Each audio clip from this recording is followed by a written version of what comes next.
In one of the craziest games that you will ever watch, the New York Jets escape. Well, I said this on my TikTok. Okay, I got to redo this intro. In one of the craziest games you will ever watch, the New York Jets defeat the New York Giants 13-10 and solidify the fact that MetLife Stadium is Jet Life Stadium. On Saturday, Indiana came to State College and had Penn State on the ropes. Tie game 24-24 with 3 minutes remaining. And then Drew Aller rose up to the occasion and allowed Penn State to win. I will get into both of those games very, very soon. And I will also talk about the New Jersey Devils and how amazing and gifted and just great they are. Toffoli doing amazing, Jesper Bratt doing amazing, and the New Jersey Devils power play is unbelievable. Welcome, everybody, to the Ben Wasserman Show. I believe this is episode, let me check, episode 57. I did not do an episode last week. I had a lot of stuff going on in my life. My brother's wedding, just a lot of stuff. Being a college student is a full-time job. I making TikTok videos and everything. This is episode 58. But I hope everybody is doing great. I apologize for the rocky start. I talked about the Jets, Penn State, and the Devils all in 1 minute. Rocky start, but I hope everybody is doing amazing. Today is Monday, October 30th. We are 1 day away from Halloween. And before I get into talking about the Jets game, I just want to mention this. I do not like Halloween, and I don't think that's a hot take. This is my philosophy about Halloween, and I trust me, I will get into the Jets game in less than 3 minutes. This is my philosophy about Halloween. Why should I, first off, why should I dress up? I don't see fun in that. I might be a loser for saying that. Two, why should I pay to dress up one time and then never use that costume again? For those two reasons, as the famous Mark Cuban would say, I'm out. Now, listen, I love candy. Reese's peanut butter cups, give me them all day. Candy corn, give me them all day.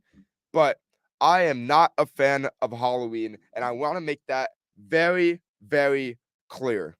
I never was. Well, I don't want to say never. For like the last 5 years, I have not been. I remember in high school, my mom would always be like, are you going out? Are you going trick-or-treating with your friends? Or whatever. I'm like, no. And I think my parents honestly thought I had no friends.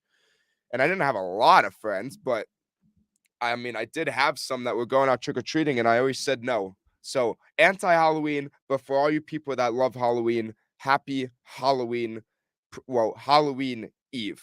All right, let's get into the Jets game. Let's talk about my preview going into the Jets game. Going into this game, I'm going to be completely honest with everybody. And I said this on Twitter. Going into this Jets-Giants game, I thought the Giants were going to win. And I don't think there's anything wrong with me saying that as a Jets fan. Look, I wanted the Jets to win, no doubt about that. But when I gave my prediction and when I was talking to people about this game, I said, this is a game that the Jets should win, meaning coming off the bye week, they have the better team. They should win.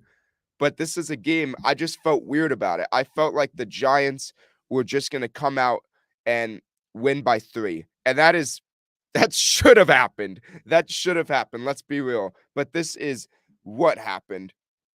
First quarter, Zach Wilson fumbles on the very first drive of the game. Now, listen, do I blame Zach Wilson? Yes, okay.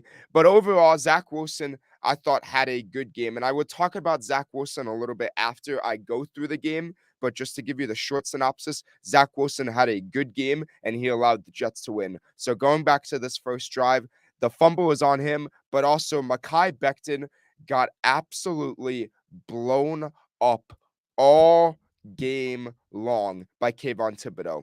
And I'm going to be the first one to be honest here. I said on the Ben and Ben show, which is a radio show that I do with my good friend Ben Taylor on Com Radio. It's every Monday, 10:15 to 11:15. So go check it out today. I said on Com Radio that I don't think Kayvon Thibodeau is that good. And Ben Taylor came after me. He's like, I hate this narrative. Everybody thinks Kayvon Thibodeau sucks, and I hate it. And what did he do on Sunday? He absolutely destroyed Mekhi Becton over and over and over again. And that started from the very first drive. That fumble led to a Giants field goal. So the Giants took a 3-0 lead. The Jets then got a few drives, but they got nothing going because the Jets offense in the first quarter is awful. And it's been awful the whole season. The Jets offense in the first quarter going into this week 8 matchup against the Giants only scored 5 points the whole season. Now the number is 12 because the Jets ended up getting a touchdown. It was a simple Breece Hall check down. Breece Hall made some magic happen. That was awesome. And the score was 7-3 for a very long time. It was 7-3 for the rest of the half. But that Breece Hall touchdown was sick, and the Jets defense was doing its job. The score was 7-3 going into halftime. But at the end of the second quarter is when the game changed. I forgot how much exact time left. I think it might have been like, I don't know, 5 minutes, if that, maybe 6. Tyrod Taylor goes down with a rib injury. It looked really bad. I feel bad for him. Never like to see that injury. He went out of the game. He went to the Hackensack Medical Hospital, get his ribs checked out, and Tommy DeVito came in. And when Tommy DeVito stepped on JetLife Stadium's turf, which is not a good turf, and we saw that the whole game. Just a quick side note here. I'm not blaming the turf for the injuries. I mean, I think it was a mixture of the game, the turf, and the weather. When I say the game, I just mean like the game of football. Stuff happens. But the amount of injuries that occurred in the second quarter of yesterday's game was absolutely insane. It was like there was a stretch where every play somebody went down. I mean, Al Woods tore his Achilles. I hope he can get back soon. I know he's not coming back this season, but I hope he can get back soon and has a speedy recovery. And there was a lot of injuries in the NFL yesterday, not even just in the Jets-Giants game. Kirk Cousins being one of them, absolutely brutal for him. I feel so bad. But Al Woods tore his Achilles. Darren Waller was out for the game. The Jets had to go through two centers, Connor McGovern, and there was another one. I don't even know their names. And then they had to rely on the third-string center, which is the reason why the Jets fumbled for the second time in the game. But the injuries were crazy, and the biggest one being Tyrod Taylor's rib. So the Giants had Tommy DeVito for a whole half, the second half, and the last 6 minutes of the first half. And when Tommy DeVito stepped on that field, I said to myself, if the Jets lose this game, that would be utterly embarrassing. You have a 7-3 lead against an offense that has Tommy DeVito as their quarterback. And even if they had Daniel Jones as their quarterback, it's still not a good offense. And the Jets defense is one of the best defenses in the NFL. When Tommy DeVito stepped on that field, I said the Jets cannot lose this game. It would be utterly embarrassing. And what did they do? They did everything they can to lose the game. And the Giants did everything they can to lose the game. Second half, Tommy DeVito, first drive, goes down the field and scores a touchdown for the Giants to make it a 10-7 game. When I was watching that drive, I literally said to myself, the Giants are not passing the ball. It is either a read option or they're giving it to Saquon. Both plays involve you just absolutely attacking in the middle of the gaps. And somehow the Jets cannot stop it. Now, I want to talk about the Giants a little bit now. As a Jets fan, this is my perspective on the game. The Giants played this game, at least in my mind, not to lose, instead of playing to win. I thought, this is a Jets fan's perspective, if the Giants were more aggressive, not even on that 4th and 1 call at the end of the game that I haven't even gotten to, but I'm just saying each and every drive, if they were more aggressive and just threw the ball maybe 3 times, I think they probably would have won. I thought Mike Kafka and Brian Daboll became way too conservative. And I get it from their perspective because of the weather, because of the game, because of the defense you're facing. But it's not like Tommy DeVito can't throw a football. And when I was watching that game, I was thinking as a Jets fan, the Giants are playing not to lose. And I'm very, very happy about that. So the rest of the third quarter comes along, and the Jets, in every single drive, punt the ball. And these are not even good drives punting the ball. These are 3-play drives, 4-play drives. And the reason is because they could not get their first third down conversion until the fourth quarter.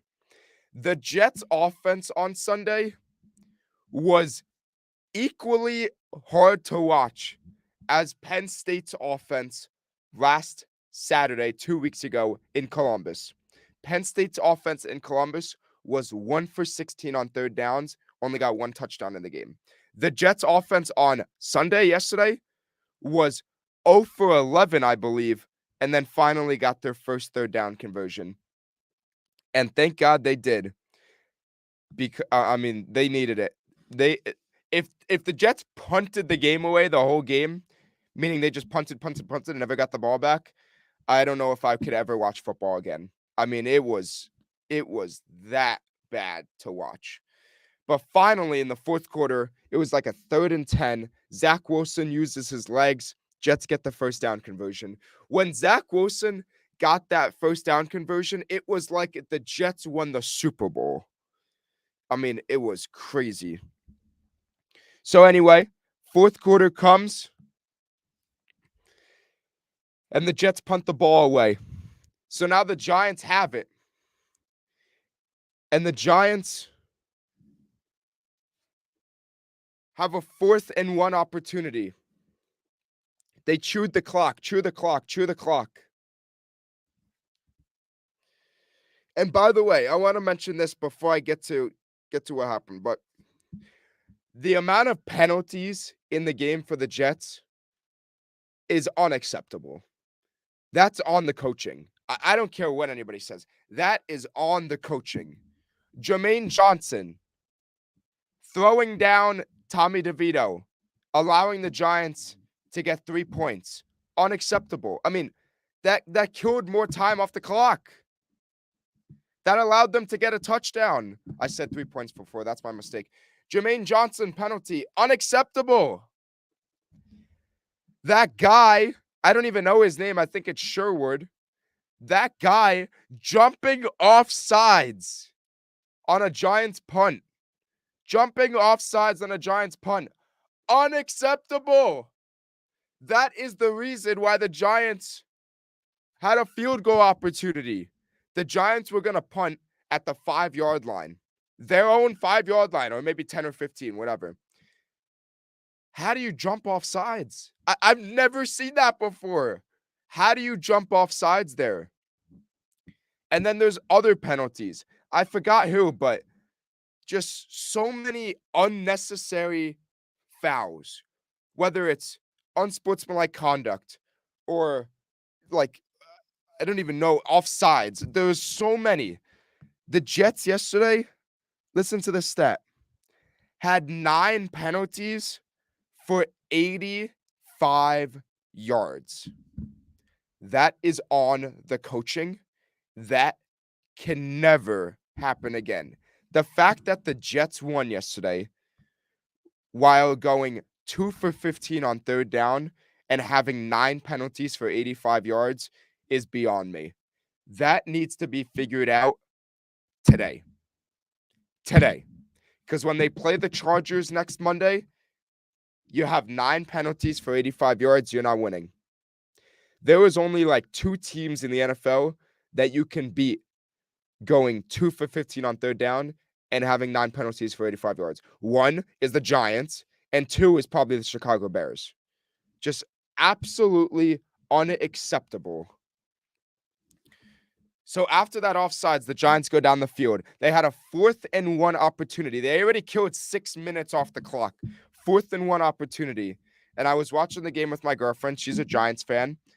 And I said to her, I would consider going for it here, but I would take the 3 points. So looking at it from a Jets perspective, I left it right there. And they took the 3 points, and Graham Gano shanks the field goal. And I saw a lot of people on Twitter before that field goal miss and even after that field goal miss, before the clock hit 0, tweet, I can't believe the Jets lost. Oh, what a great win for the Giants. They're now 3-5. They tweeted before the game was over. But me, during the game, I never thought that the Jets were completely out of it. Because I always go by the mentality, if my favorite team is down 8 points or less and they have the ball, doesn't matter how much time is on the clock, the game is not over. And even if Graham Gano made that field goal, it would have been 13-6, 13-7, excuse me. The Jets would have needed a touchdown, but they had 30 seconds. They had 2 to 3 plays. No timeouts, but they had 2 to 3 plays. Graham Gano then misses the field goal. The Jets are already at the 35-yard line. And I said, Zach, it's right in front of you, kid. And what did Zach Wilson do? He made big-time throw after big-time throw. And everybody wants to crap on Zach Wilson. But what has he done this past month? He has not committed a lot of turnovers. He has made a lot of big-time throws when the team needs him. But more importantly, he has won football games. 30 seconds left, no timeouts, down 3. Zach Wilson rises up to the occasion and delivers bullets. Bullets. The first one was to Breece Hall, which was a gain of 10 yards. Wait, that's not the one I was looking for. Here it is. Excuse me. The first one was to Garrett Wilson, which was a beautiful pass and even nicer catch. And then the second one was to Allen Lazard. The Jets were able to spike the ball with 1 second. Still can't believe they were able to do that. And I actually saw on Twitter this morning, Boomer Esiason tweeted out, he quote tweeted a video of the spike, and he said the referee should have spotted that ball, and if the referee spotted that ball, it would have been game over. So I think, according to the rules, the Jets got a break. Sucks for Giants fans, but the Jets got a break. Allen Lazard went down. They stayed composed. The Jets learned from what happened in Denver, and they were able to spike the ball with 1 second left. Greg Zuerlein comes in, kicks that field goal. When Greg Zuerlein hit that field goal to tie up the game, I knew the Jets won. Because I knew in overtime, the Jets defense was going to be able to stop Tommy DeVito. And I knew the Jets offense now had momentum because they got their 3rd down conversion and they just got 40, 50 yards in 2 plays. So I knew they had momentum. I mean, it was a crazy range of emotions. Graham Gano misses the field goal. I mean, from the penalty to Graham Gano missing the field goal to Zach Wilson just looking like Aaron Rodgers out there. And then Greg Zuerlein comes in, absolutely nails it right down the pipes. Overtime now. Giants win the coin toss. Tommy DeVito does not do anything. Again, I don't know what the play calling was for the Giants. You're in overtime. Now you cannot play not to lose. You're in overtime. You don't have the lead anymore. I thought the Giants should have passed. I thought they should have ran an actual offense and not just thrown checkdowns and punt the ball away. I don't know what they were doing, but the Jets got the ball. Zach Wilson threw it deep. There was a pass interference call, and that's it. The game was over. Greg Zuerlein nails it. and I thought Greg Zuerlein missed it. I filmed my reaction to the field goal, and I will post that on my TikTok later today, teed up with the actual footage. I thought Greg Zuerlein missed it, but he didn't. Jets win 13-10. Now, there's a lot of negatives in this game. Like I mentioned, the penalties, the offense, just a lot of negatives. But at the end of the day, the Jets were able to win the football game. And as I said earlier, I thought the Giants gave them the game. I thought the Giants played not to lose, but it doesn't matter. Because when you look back at this game today, Monday, October 30th, or when you look back at this game in January, the Jets beat the Giants. It doesn't matter how you win. Does not matter how you win. Does not matter in the NFL how much you win by. It's not college football. The Jets beat the Giants 13-10. And now the Jets are 4-3. The Jets, I keep saying this because it proves my point that Zach Wilson is good. If you were to look at the schedule before the season, you go through the first 7 games with Aaron Rodgers, you would probably predict them to be either 5-2 or 4-3. And that's what they are right now, 4-3. Zach Wilson, yes. Did he fumble the ball twice? Yes. Did he miss a few throws, especially one to Breece Hall in the fourth quarter that would have been an easy first down? Yes. But when the game was on the line, Zach Wilson played great. That is the bottom line here. Last year, if it was the same situation, I don't think Zach Wilson would have been able to execute. And that is the maturity and the growth and the development. That's credit to Zach. And I think Aaron Rodgers being in his ear, being there, has been working with him for months, is a part of that. But everybody wants to bash on number 2. But I got news for you. The guy has been winning games, and he has been playing good football. There's a lot of teams in the NFL right now that would want Zach Wilson. The Minnesota Vikings being one of them. The Chicago Bears, the Giants. There's a lot of teams in the NFL that right now would want Zach Wilson because he's playing good. And how about we give some credit to the defense? Now, listen, I think any defensive unit in the NFL would have been able to stop the Giants yesterday. All they did was hand the ball to Saquon, and Saquon had a phenomenal game. But still, give some credit to the defense. I spoke about the penalties, but now I gotta give some credit to the defense. They kept the Jets in the game, like they've been doing all season long. Quincy Williams, unbelievable player. C.J. Mosley, unbelievable. And that D-line, they were rotating. They had a lot of guys go down, a lot of injuries on both sides, but the defense got it done. Greg Zuerlein got it done. But I got to thank 2 people for this Jets victory. Graham Gano and that corner who committed the pass interference. I think it was Xavier McKinney, but I could be wrong. If Graham Gano makes those 2 field goals, one in the third quarter, one in the fourth quarter, or was it in the second quarter, whatever, the Jets do not win this game. If Xavier McKinney does not commit that pass interference, who knows if the Jets win that game. But all in all, the Giants moved to 2-6. Their season, although I don't like saying this, is over. And the Jets moved to 4-3 and are now, they're right in that playoff conversation. Do they have a lot to work on? Yes. But did they win yesterday? Yes. They now face the Chargers at home on Monday Night Football. The Chargers are coming off a very decisive victory against the Bears. Chargers are 3-4. I think that's going to be a very, very interesting game.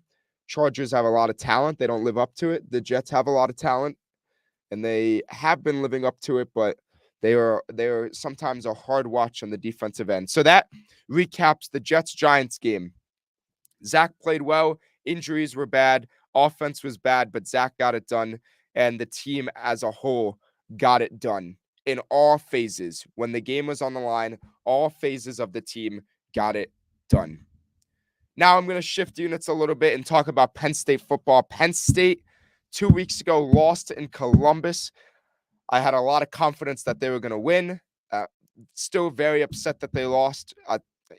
I honestly can't believe it, but whatever. Still a little annoyed at James Franklin, Mike Yurcich. But anyway, they come back home last week.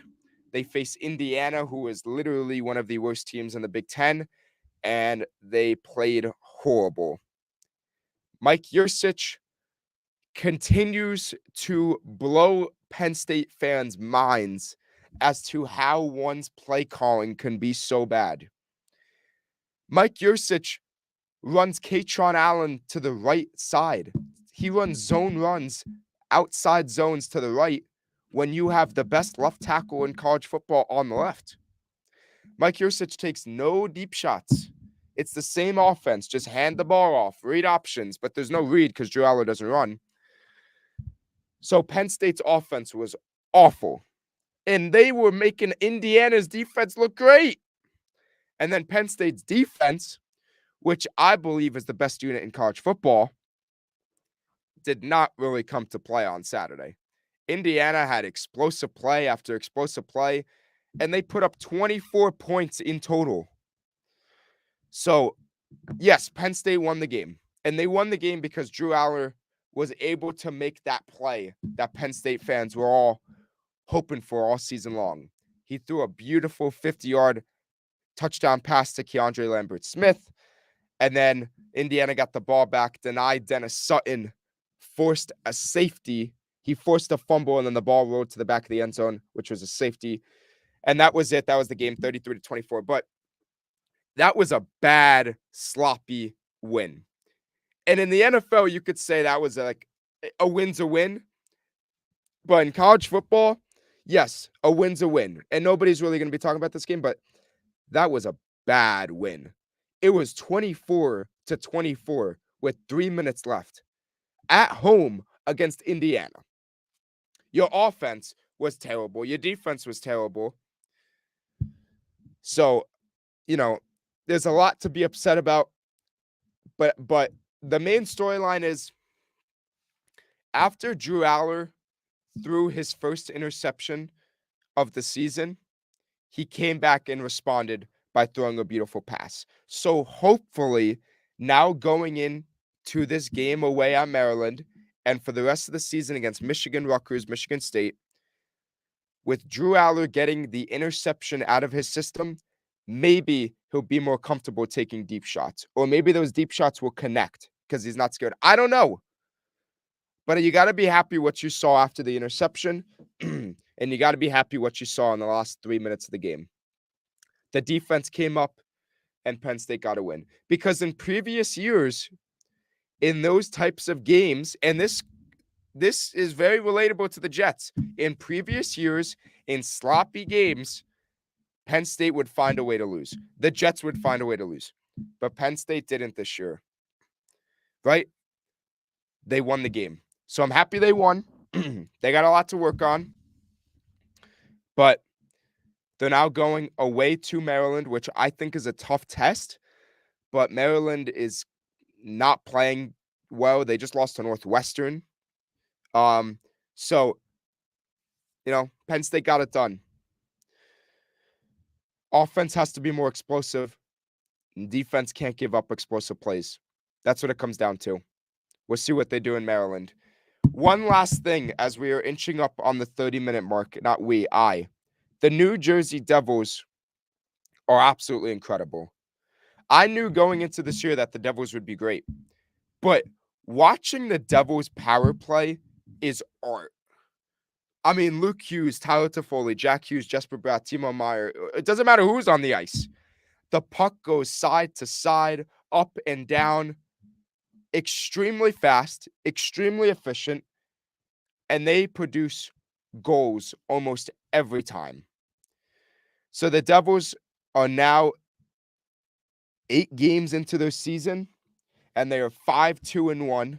They don't play again until Thursday. They're going on a road trip. They're going to Minnesota. They're 5-2-1, second in the Metropolitan Division. And their power play, this is where the stats rank. The power play is first in the NHL. The offense, goals per game, is second in the NHL. Defense needs to be worked on for sure. Vitek needs to be better. Akira Schmidt especially needs to be better. And I think the defense as a whole needs to be better. But the offense, which is the skill of the Devils, their young talent, everybody who I just mentioned, plus more, is exceptional right now. So the Devils are off to a great start. They play again on Thursday. Penn State wins and the Jets win. Good weekend for myself.